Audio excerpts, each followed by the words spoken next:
Alright, this is our third session on stoichiometry. Last couple of videos have been around 5 to 7 minutes. This will be about a 5-minute to 6-minute video on a problem where you're asked for how many moles that we need or produced of sodium chloride. Sodium chloride's right here. But we're starting out with grams of iron 3 chloride. So, got to make sure that you are picking the right one. We have iron 3 hydroxide here, and over here we have iron 3 chloride. So, it's iron 3 chloride. We have 20 grams. Again, I like to put the mass up above the element. And so, on this one, remember, I cannot go diagonally from grams directly to moles of another reactant or product.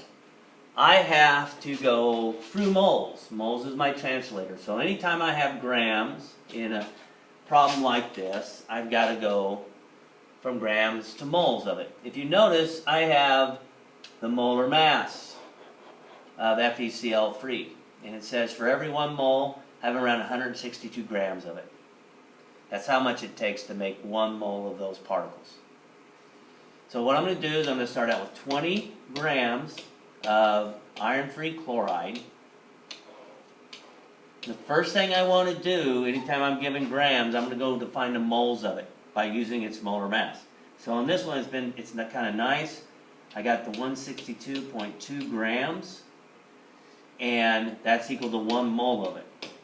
So you don't want to put 1 mole down below and 162.2 grams above, because they will not cancel out your grams, and that's what you need to do.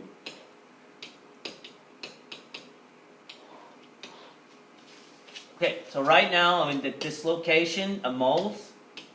If I would do that, and then what I need to do is now I can go from moles of FeCl3 to moles of NaCl in my last step, and then I'll get my answer, because it's wanting to know how many moles of sodium chloride is produced.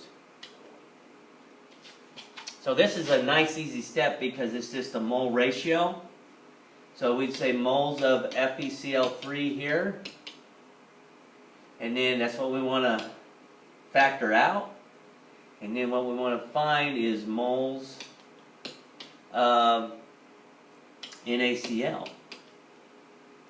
So when we do that, if we look at the ratio, there's 1 FeCl3 for every 3 NaCl. So that's a 1 to 3 ratio.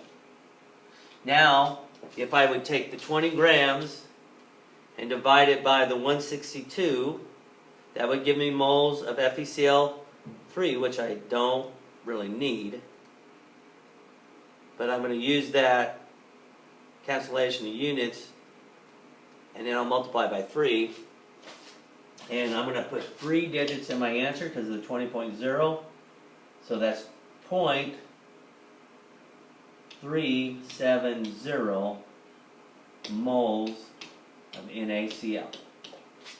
So on this one, this is what we call a mass of A, 2 moles of A, 2 moles of B. And so our mass of A on that one would be grams of FeCl3 to moles of FeCl3 to moles of NaCl. So that's the type of problem that would be a mass to mole problem.